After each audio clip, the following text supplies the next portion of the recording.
everyone, and welcome to News and Views for July the 17th, 2025.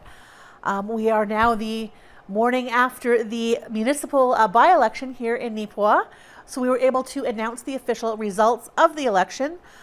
So Dave Clark has won the vacant seat on council, which he will hold now until the next municipal election in October of 2026. Congratulations to him.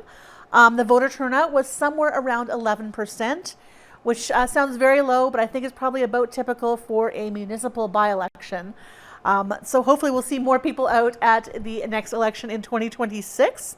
But again, congratulations to our new town councillor. And I look forward to seeing you the next time we are covering council. We also have a bit of a follow-up today.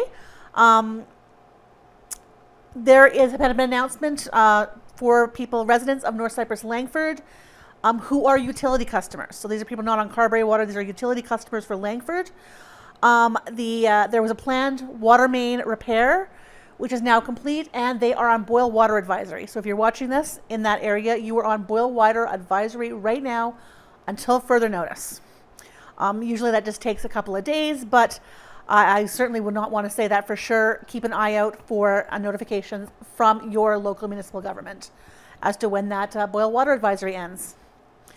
Now, last week we had talked about the decision not to go ahead with the R-cut at the intersection of Highways 5 and 1 and to seek a different solution, which was sort of in response to the community kind of collectively against having that R-cut in that specific location. So not against it in principle, but just that location did not seem like an ideal spot given the large amount of semi-traffic, large agricultural traffic and things like that on that specific area of highway. So we actually talked to our local Agassiz MLA, Jodie Byram, to get her statement on that decision and where things are going forward. As well, we are working with the SWIS student training program. SWIS is, of course, settlement workers in schools. They also carry on programs through the summer. We have been working with them on an 8-week program, working with the students on how to film their own programs, do journalistic work through the station here. We were just in the second week of it. We had them here in the studio, learning how to use the studio and studio equipment. So we have a few clips of that for you as well this week. And just as a side note, we also had a fantastic visit from the school age program from Buds and Bloom. We are not airing that due to privacy considerations for the children, but they were certainly a delight to have here in the studio, and we look forward to working with them on a future television program. Excited to see what creative ideas they all come up with. As well today, 2 more things. We have some clips from I have to read this one out because I will never get it right, Rapid City Wildlife Association 3rd Annual Cardboard Boat Races and Car Show. Which I have never been to, have never seen before. Chris Waddell and Ken Waddell were out there, got some footage for us. It looks like an incredible, exciting day there. And as well, this is actually just from last week. We just didn't have time for it on last week's show. We were out visiting Riverbend Park. They were teaching kayaking out at Riverbend Park, again through Settlement Services. An exciting program, a lot of things for students over the summertime to keep their education going in the summer months. So we were out there, talked to them about that. And, if there's anything else going on in these summer months that you know about, that you would like to show us what you're doing, have us cover your event, or have news tips for us, please do get in touch. You can reach us 204-476-2639 or by email nactv@wcgwave.ca. Thanks and enjoy today's show. So we heard last week that Premier Wab Kinew has vetoed the R-cut at the intersection of Highways 1 and 5 at Carberry, and they are going back to the drawing board and relooking at some of their other finalist options at this point. This has obviously been a very contentious subject for Carberry, for North Cypress Langford as a whole. We are here with Agassiz MLA Jodie Byram to give some thoughts on this. Thank you, Rain. So yes, the Premier came out last week with the announcement that they have pulled the R cut off the table, and that of which, the residents of Carberry and North Cypress Langford must be thrilled with, and I'm pleased with that as well.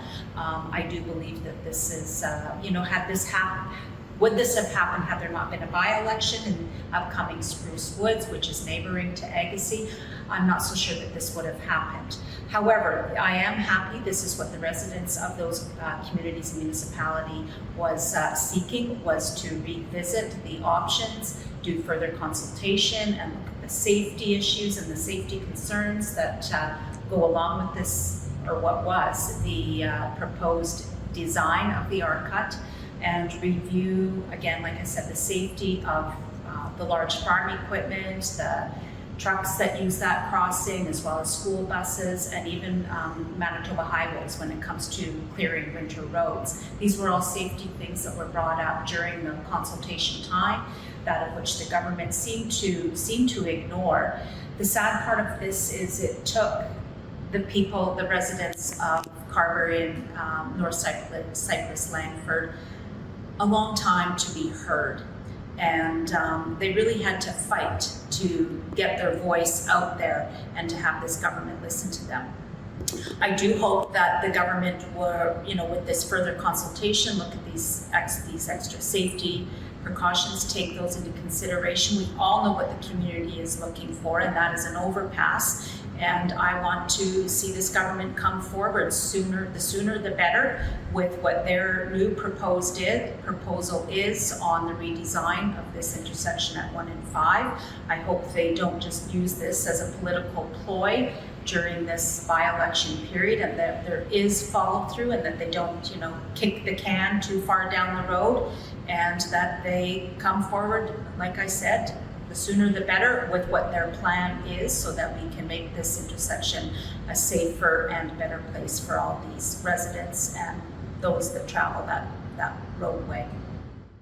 Premiere for our editing program.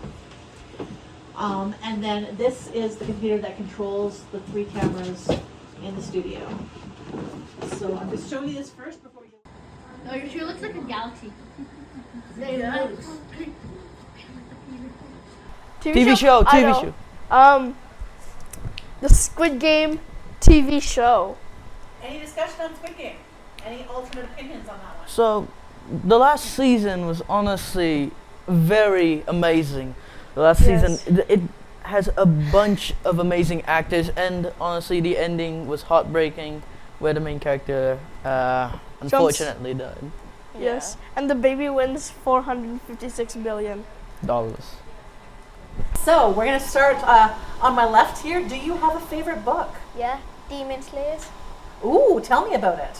Demon Slayer is a book that tells you about a brother trying to save his sister. Good, so you recommend that to anybody who's watching? Yeah. What about you? Do you have a favorite book? No, but I have a favorite movie. Well, let's talk about your favorite movie then. It's kind of a BL movie. Basically, it's called Young Hearts. My name is Jared. I'm Clayton. All right, and this is our big TV show today. Our one question for you is, what is your favorite television show? Probably, what was it? Poker at Midnight. Okay, why? Because I love people seeing people just mind game each other. Squid Game. Squid Game. Why Squid Game? That's a different kind of competition. Because I like the ending.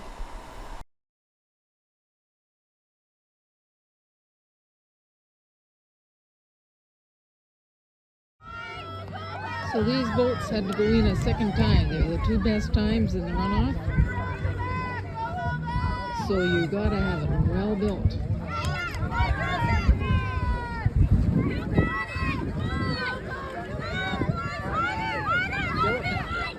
Don't look behind.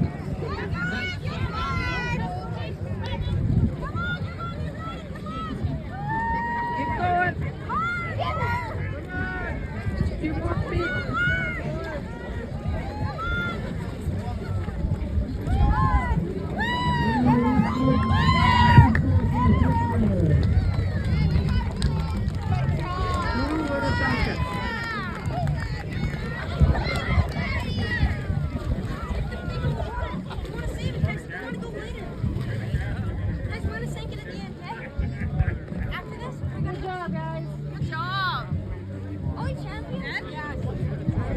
big round of applause for all the contestants. Everybody did awesome. Put a lot of work into those boats.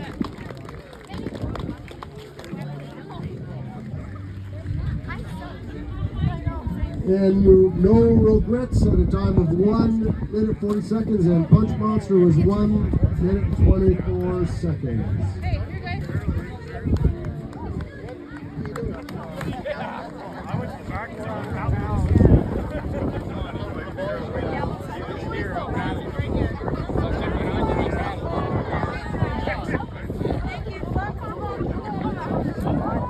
I don't know if they're going to announce it, but I'm going to give you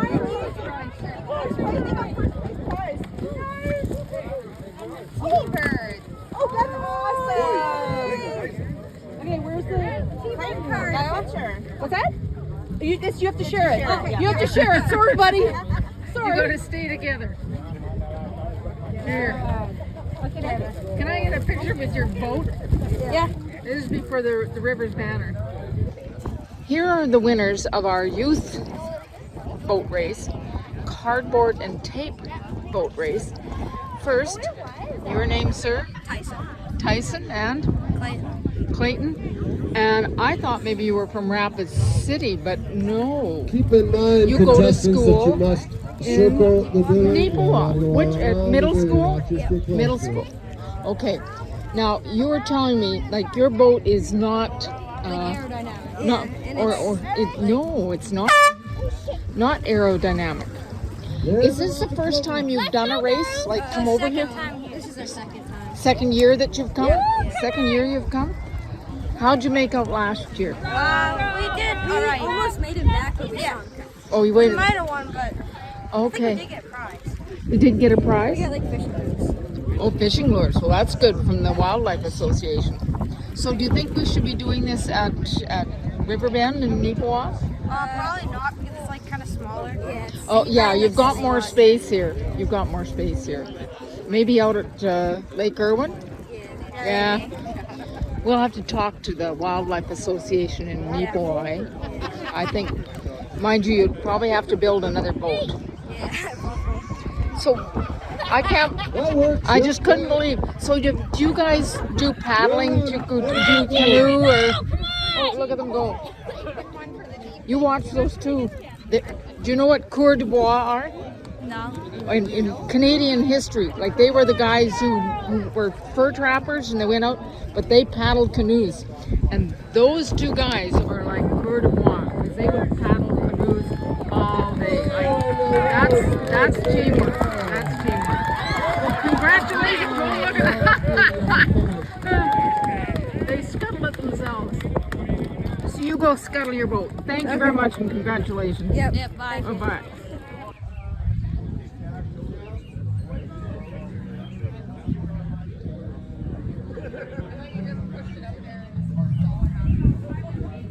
Chevelle.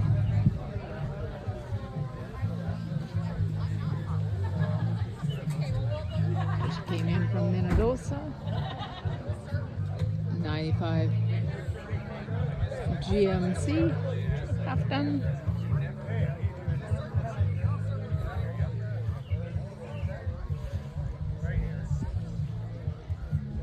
'79 GMC Sierra Classic.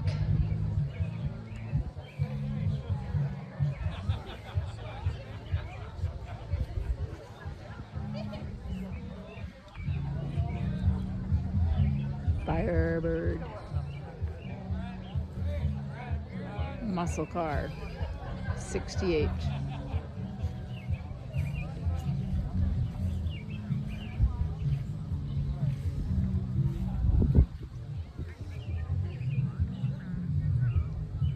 F-100 Ford came in from Carberry.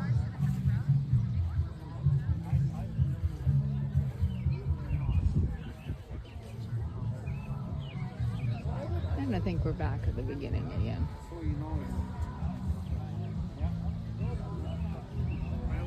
And pardon my ignorance, I just know they look really nice and someone's done a lot of work. Oh, Mercedes, I should have recognized these. insignia.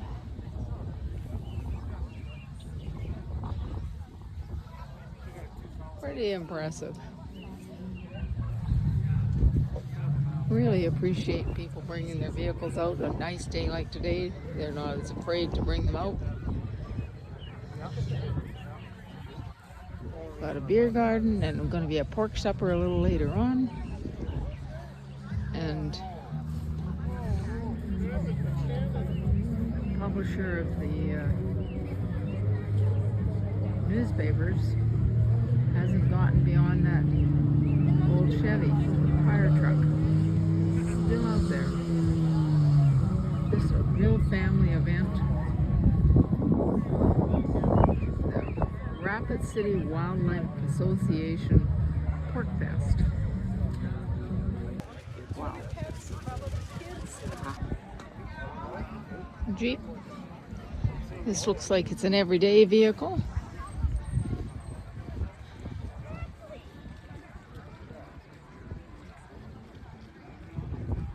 And then we've got a couple more rows down here by the War Memorial. Nice to see a mix of well turned out modern vehicles that are used every day.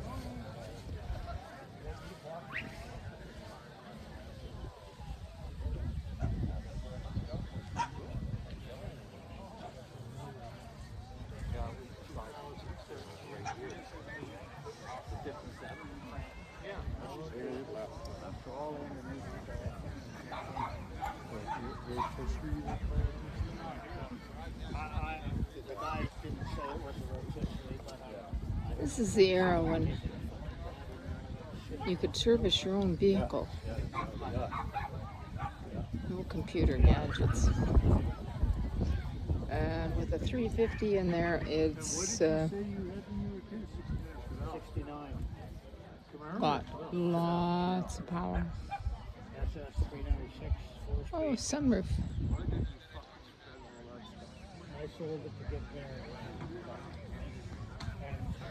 Not even going to begin to try and read all the descriptions, but I can see this is a 58 Impala.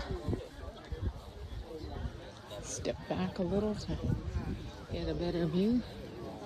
Again, two-door, immaculately turned out. And the mandatory fuzzy dice hanging from the mirror. What do you think of these old cool cars, eh? He was pretty impressed by the red tractor. Incredible.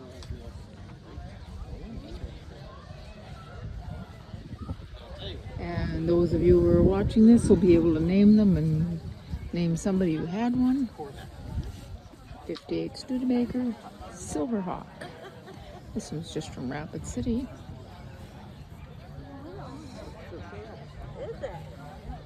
And I hear behind me it's for sale. Corvette and from Rapid City. Own some bikes. And just as a word of reminder, when you're pulling onto the highway, no matter where you are, and you think nobody's coming, double check. Because those people on bikes in their black leathers can melt right into the background, and you can make the mistake of not seeing them. So watch out for the bikers.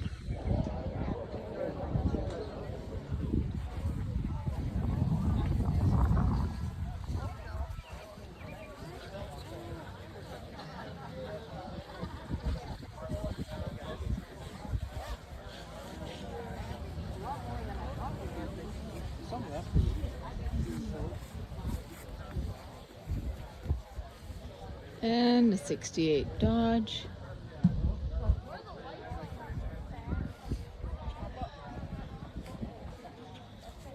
And again, the two doors are much preferred for collectibles or the utilitarian family vehicle with four doors. Ah, good old International. I don't think my husband's gotten this far yet. I think I think he had one maybe a little older than us. Because this is a 1950 International. I've heard enough times what his was. And a 1948 Mercury.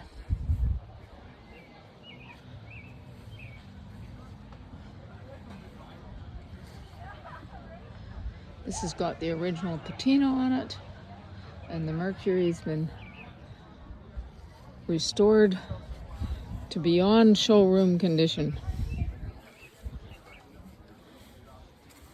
including velour interior. Beautifully done. Oh my.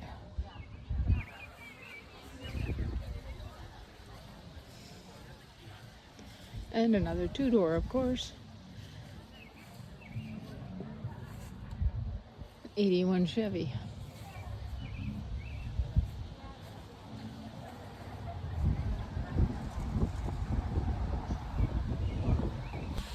$19.80 International, $52.88. It's looks field ready, cleaned up darn good with the IH weights on the front.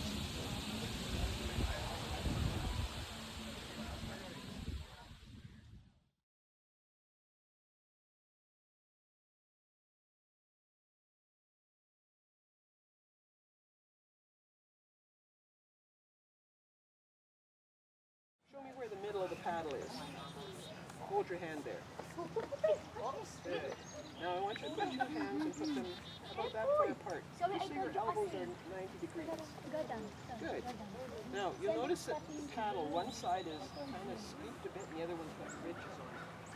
The flat side goes against the water. You have the flat side looking at you. Okay, now all you're going to do to start with, put this side in the water, pull it back, lift it out, put this side in the water. So you look like a propeller, don't you? Okay, now I want you to pretend it's hard water. So you're going to pull, and then pull on this side. Now, do you think that I should be pulling way out here or back here? How should I pull? Straight along your kayak. Good. Right by your foot. Put it down in, pull it down. That's the way. Now, supposedly, if you're doing this with equal pressure, you're going to go straight ahead. But what happens is you start going that direction, you're going to hit somebody. How do I get over there? Suddenly, you're going to go, I got to paddle more on one side. So paddle, and that'll turn you away, and off you go. But you make sure that you don't put this end in the water. So just paddle, lift out, paddle, lift out. Okay. In order to turn around, you're going to do this, but you're going to reach away out. Turn away from your paddle, and you make a corner. Lift your right forward. Yeah, like this. Okay, let's say that I'm out and I want to talk to my friends, but he's over there and I'm here. What you can do is put your paddle in the water, pull the water, pull the water, and suddenly you're close to each other. Show me how you can pull the water. What should we do with your paddle now? Turn it sideways, slide it through the water. Slide it through, pull it. That's the idea. Good. Yes. Can you do it on the other side? Reach over. Pull the water towards your hip. Hi there. I'm with Neepawa Area Immigrant Settlement Services, and we are down at Riverbend Park today kayaking. It's a yearly event that we do with our newcomer families to introduce them to kayaking and show them our beautiful town. So we have Muriel Gammy with us, who volunteers each year to help us. Hi everyone. I'm Gladys. I'm a settlement worker and schools coordinator here in Neepawa and the area. So today we're doing summer kayaking. So we do this every year. So to give kids a chance, newcomer kids a chance to experience having this activity. And every summer we have various activities lined up, like outdoor activities. And this program is funded by IRCC, Immigration Refugees Canada, and we are happy to welcome all newcomers to join our activities here in Neepawa and area.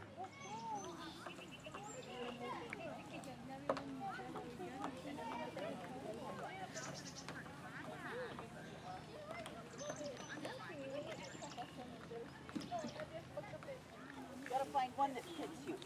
Let's see how big is that.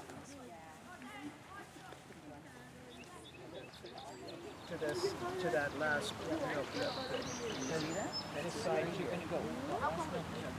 And then you're gonna turn around and you're gonna come back. That's right. Then if you get really good, you're going to weave in and out of them. Yeah, And stay away from Oh, stop for a minute. Because unfortunately I don't know your names and I don't remember them well, if you hear somebody yelling, looping, it's not those ones. Each of you have a color on your kayak, either the front or the back. So if I start yelling for the orange one, that means we're going to talk to you. So try and, when we get in, check which color you have, okay? Or white, okay? So come on down here.